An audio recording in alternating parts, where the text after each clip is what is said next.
সরকার নির্বাচনের জন্য বদ্ধপরিকর।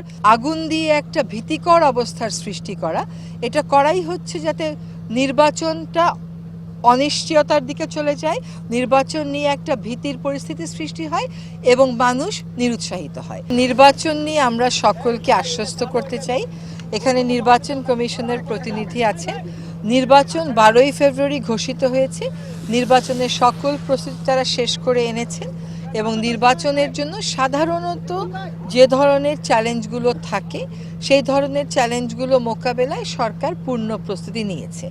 এখন দেখা যাচ্ছে যে কিছু বাড়তি চ্যালেঞ্জ আমাদের সামনে চলে আসছে, সেইগুলো মোকাবেলা করার জন্য আমাদেরকে আসলে আরও বেশি প্রস্তুতি নিতে হবে। আপনারা জানেন যে নৃশংস একটি হত্যাকাণ্ডের শিকার হয়েছে ইনকিলাব মঞ্চের মুখপাত্র, আমাদের সকলেরই প্রিয় হাদি, যাকে আমরা এখন শহীদ হাদি বলছি। এই যে সহিংসতা করে একটা ভীতিকর অবস্থার সৃষ্টি করা, আগুন দিয়ে একটা ভীতিকর অবস্থার সৃষ্টি করা, এটা করাই হচ্ছে যাতে নির্বাচনটা অনিশ্চয়তার দিকে চলে যায়, নির্বাচন নিয়ে একটা ভীতির পরিস্থিতি সৃষ্টি হয় এবং মানুষ নিরুৎসাহিত হয়। সেজন্যই আমরা বাড়তি কাজ হিসেবে বলছি এই ব্যবস্থাগুলো আজকে দেখছেন, ভোটের গাড়ি, এগুলো হচ্ছে জনগণকে বলা যে সরকার নির্বাচনের জন্য বদ্ধপরিকর। সরকার জানে জনগণও ভোট দিতে খুবই আগ্রহী, রাজনৈতিক দলগুলো নির্বাচনের পক্ষে আছে। এই সময়ে ইন্টারনাল বলেন বা অন্য রকম বলেন, সেখান থেকে যত চ্যালেঞ্জগুলো আসবে সেগুলোকে আমাদের মোকাবেলা করতে হবে, সেগুলোর জন্য বাড়তি প্রস্তুতি আমাদেরকে নিতে হবে। এখন নিরাপত্তাটাকে একটা বড় ইস্যু করে ফেলা হচ্ছে মানুষের মনে ভয়টা ঢোকানোর জন্য, কিন্তু সেটাই যদি হতো, মানুষ যদি ওইটাকেই ভয় পেত, তাহলে কি জুলাই আগস্টে মানুষ এভাবে করে প্রাণ দিত না। তো এই জাতির ভয়কে জয় করার একটা ইতিহাস আছে, এই জাতীয় সেই ইতিহাস আবারও নিশ্চয়ই পুনরাবৃত্তি করবে। আর আমরা এই ভয় দিয়ে জয় করার যে একটা অপচেষ্টা, সেটাকে একেবারে গুড়িয়ে দেওয়ার জন্য আমাদের প্রস্তুতিটা করে যাচ্ছি এবং প্রস্তুতি আরও জোরদার হবে। আমি নিশ্চিত যে নির্বাচন কমিশন স্বরাষ্ট্র মন্ত্রণালয়ের সাথে তাদের যে কোঅর্ডিনেশনটা আছে সেটাকে আরও বাড়িয়ে নেবে। জি, এর মধ্যে আপনারা যদি বলছেন যে প্রথম আলো ডেইলি স্টারে অগ্নিকাণ্ডের ঘটনা ঘটেছে এবং অগ্নিকাণ্ড হয়েছে, এর আগেও কয়েকবার চেষ্টা করা হয়েছে, স্বরাষ্ট্র মন্ত্রণালয় এবং সরকার আসলে কী ব্যবস্থা নিল যে এই ঘটনাগুলো থামানো যাচ্ছে? দেখেন,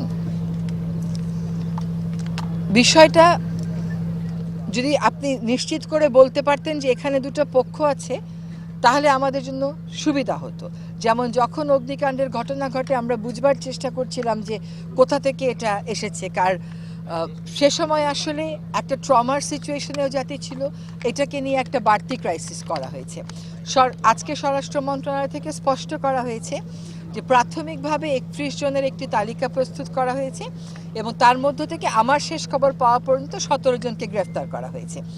যে সংবাদপত্রগুলো আক্রান্ত, সেই সংবাদপত্রগুলোর সাথে একসাথে কাজ করে দোষী ব্যক্তিদেরকে চিহ্নিত করে সরকার তাদেরকে আইনি ব্যবস্থার মুখোমুখি অতি অবশ্যই করবে এবং এটা করতেই হবে আমাদেরকে, এই জন্য যে মানুষ যাতে বুঝতে পারে যে এরকম অপরাধ করে পার পাওয়া যাবে না। যদি কারো মতের সাথে আপনার মতের দ্বিমত থাকে, এটা তো থাকতেই পারে, সেজন্যই তো গণতন্ত্র, সেজন্যই তো ভোট, আপনি আপনার মত দিয়ে তার উল্টো একটা ন্যারেটিভ করেন, ঠিক যেই কথাটা আমাদের শহীদ হাদি বলেছিল, কিন্তু আপনি তাকে কাজ করতে দেবেন না, একটা ভয় ছড়াবেন, তার কার্যালয়ে আগুন লাগিয়ে দিবেন, এটা কোনোভাবেই বরদাস্ত করা হবে না।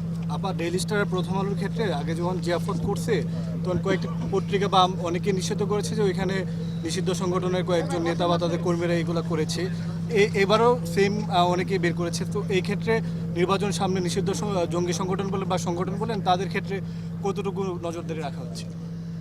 আমরা যেন কেউই একটা উপসংহারে পৌঁছে না যাই যে এটা এই জন্য হয়েছে, কারণ ঘটনা বিশ্লেষণটা যেন আইন শৃঙ্খলা রক্ষাকারী বাহিনী করতে পারে, সরকারের যে গোয়েন্দা সংস্থাগুলো আছে তারা করতে পারে। সেজন্য আপনাদের কাছে যা তথ্য আছে সব তথ্য দিয়ে তাদেরকে আপনারা সাহায্য করেন।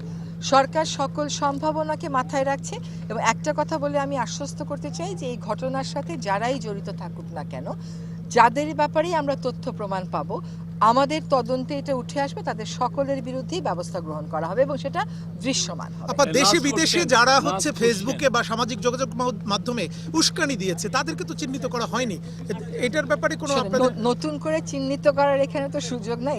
যেটা চিহ্নিত সেটা আর চিহ্নিত করতে আমরা এফোর্ট দিচ্ছি না, কিন্তু সেটা আপনি জানেন যে আমি বাংলাদেশে বসেই আরেকটা জায়গায় আমি সবকিছু বন্ধ করতে পারি না, সেটার একটা প্রক্রিয়া আছে। সেই প্রক্রিয়াও কিন্তু আমাদের সংশ্লিষ্ট মন্ত্রণালয় শুরু করেছে। সিনিয়র সাংবাদিক নুরুল কবির একটি টক শোতে দাবি করেছেন যে উনি অনেক উপদেষ্টার সঙ্গে যোগাযোগ করার চেষ্টা করেছেন, প্রাথমিক অবস্থায় আন্তরিক মনে হয়েছে, পরবর্তীতে মনে হয়েছে এটি আগুন দেওয়ার জন্য তারা অপেক্ষা করেছে বা কোনো কারণে তাদের মধ্যে ওই আগ্রহটা ছিল সহযোগিতা করা। এইটা ভাই আমি বলতে পারবো না, কারণ আমি আসলে ওনার বক্তব্যের ব্যাখ্যাটা উনি দেবেন।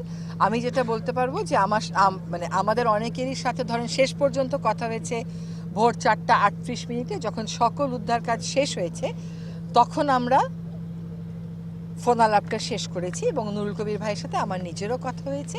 আর আজকে আমি এবং ওয়াহিদ স্যার গিয়েছিলাম প্রথম আলো অফিসে, তাদের সাথে তাদের বক্তব্যগুলো শুনেছি। আমি এবং ফজলুল কবির ভাই গিয়েছিলাম ডেইলি স্টার অফিসে, তাদের সাথে তাদের বক্তব্যগুলো শুনেছি। কারণ আমরা বুঝতে পারছি যে এটা তো একটা আক্রমণ হচ্ছে নির্বাচন প্রক্রিয়াটাকে, এটা একটা আক্রমণ হচ্ছে গণতান্ত্রিক প্রক্রিয়াটার উপর, এবং গণতন্ত্রকে সুসংহত করতে যে প্রতিষ্ঠানগুলো, যে মানুষগুলো ভূমিকা রাখছিল, তাদের উপরে এই আক্রমণটা হচ্ছে। ফলে আমরা অবশ্যই যতটুকু সতর্ক ছিলাম, সতর্কতার মাত্রা আরও বাড়িয়ে, প্রস্তুতির মাত্রা আরও বাড়িয়ে দিয়ে আগাবো।